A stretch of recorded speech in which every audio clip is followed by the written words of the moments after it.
How's it going? Today we're going to be comparing generators side by side to see which one is best. Generators for RVing are extremely useful. They're relatively inexpensive, a reliable source of power, and easy to fuel up and keep going, allowing you to power some of the bigger things without spending a ton of money on a solar setup. But I have some questions that need answered. Is it better to get a large inverter generator like this 4,500 watt dual fuel, or is it better to get two inverter generators that you can parallel together? What's better for fuel efficiency, portability? How is it going to store in the RV? What are the decibels like?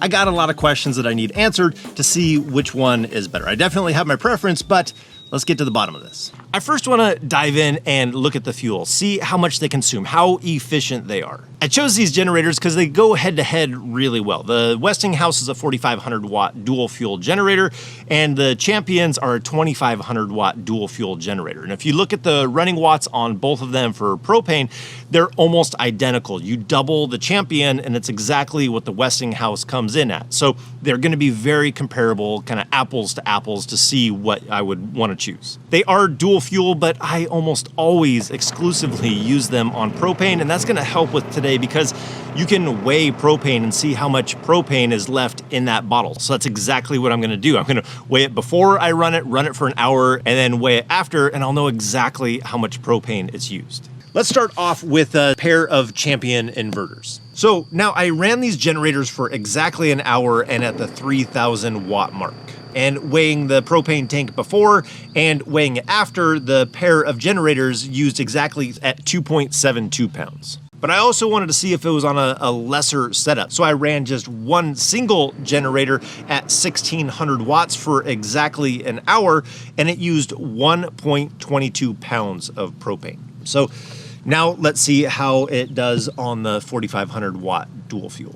So running the 4,500 watt generator on 3,000 watts for exactly an hour, it used 3.42 pounds of propane. And running it at 1,600 watts for exactly an hour, it used 3.22 pounds of propane. So pretty clear there, the Champion came out on top on both those, the 1,600 watts and the 3,000 watts. I was surprised that the pair of generators didn't burn more fuel than the single larger generator on the 3,000 watts. But we have more to check out. Now, quick tip for you. That's better. It's not a hangout time unless I give you a quick tip. So I had mentioned that I only like to use propane inside our generators. Actually, this one's never seen gasoline.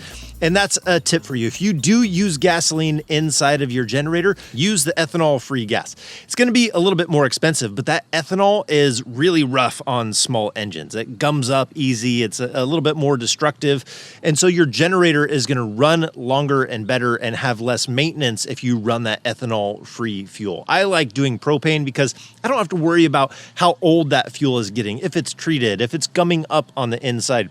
You don't have any of those problems on propane. Yes, it does have more power output on gasoline, which is nice to have as a backup. That's why I love dual fuel. But if you run propane, you eliminate a lot of the problems that you have with a generator and the maintenance that might come up. Oh, but while we're here, we should talk about how easy these things are to move around. So that's one of the reasons why I have liked this size of a generator, because you can move it around so easily. So let's see if we can weigh these and see the comparison between the weight of what it's going to be on the RV. I'm looking for a max weight. I couldn't fully get the generator on here, so I'm gonna have to hold it. Don't judge. Okay, so almost exactly 40 pounds. What does it say? A little quick math. This one's at 40 pounds, so two of them at 80, and this one comes in at 115 pounds. 80 to 115. 40 for one, 80 for two. So again, a clear winner for me here. These are lighter and they're easier to put inside the RV. I do like that the 4,500 has wheels, so moving it around, that's really easy, but at some point you have to lift it and put it into a bay somewhere, unless you have a toy hauler or something like that. Interesting fact here, I'm not actually trying to struggle here. I thought I would just slide it in until I finally realized this actually doesn't even fit in this bay. Once I realized my efforts were futile, I redeemed myself with easily fitting in the Champion generators.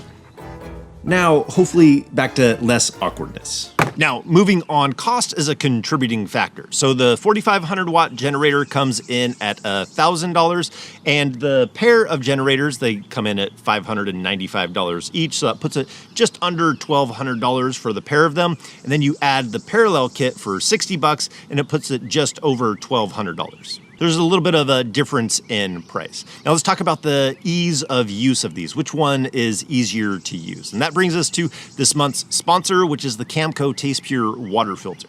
I bring it up because there's really not anything else easier than just connecting a water filter to your RV to get rid of the junk you don't want coming into your RV. They last for about 3 months, so if it's been a while since you've replaced the filter on your RV, definitely check the link down in the description to get a new water filter, connect that right up, and you're back up and going. It really doesn't get any easier than that. Thank you, Taste Pure, for sponsoring this month's videos. So back to the generators and how easy they are to use them. The 4,500 watt really is pretty simple to use. You connect the fuel source, you fire it up. It has push button start, so as long as you have a battery, it's going to fire up, plug it in, and it's running. Now, these you have to connect on the parallel kit, and it's really not that bad. I did make one little modification, but you can mount that parallel kit to one of the generators, and then they just have the pair of wires that go to each generator, and then you have to connect that ground wire. So this is where I made a little modification. That ground wire that goes to it, you'd have to take that nut off, put it on each time,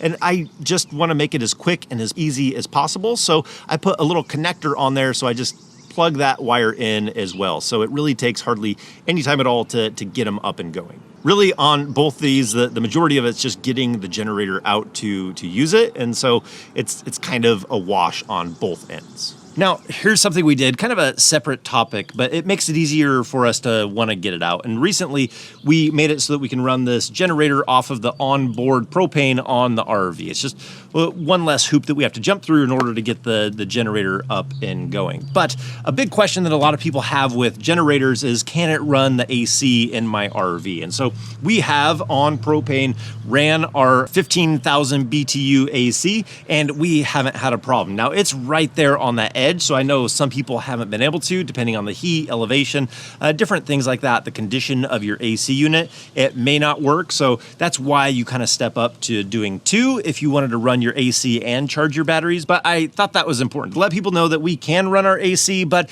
it's right there on that edge, depending on RV to RV. So let's get back to more.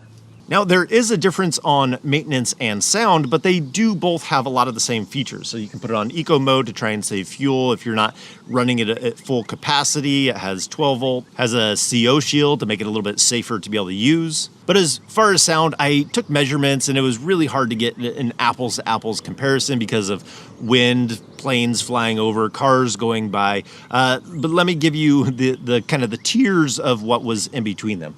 This was the quietest, just starting it up was as a single one. And then in the middle is the 4,500, but then the loudest was the 2 generators paired together. So the way that I look at it is they all pretty much sound like generators. The inverter generators as a whole definitely do sound quieter than an open frame generator, but if I'm really trying to compare it to like an inverter setup that is pretty silent on our RV, they all kind of sound like generators, no matter which brand you get. Some are slightly quieter than others, but it's still a generator running in the background. As far as maintenance, it's pretty much a toss-up to me because with the pair of generators, I have 2 generators to maintain, but on the 4,500 watt, it does have that push button start on there, so it has the battery. The battery is dead on that currently, so I had to use a jump start device. That thing is kind of a pain to pull start compared to this is easier to pull start. So while I have a bit of maintenance to oil change on 2 generators, I have more to maintain on the other one because it has batteries and you have to be able to plug it in and keep it going. So really thinking about it, my preference would be to have the 2 generators, which might sound kind of funny, but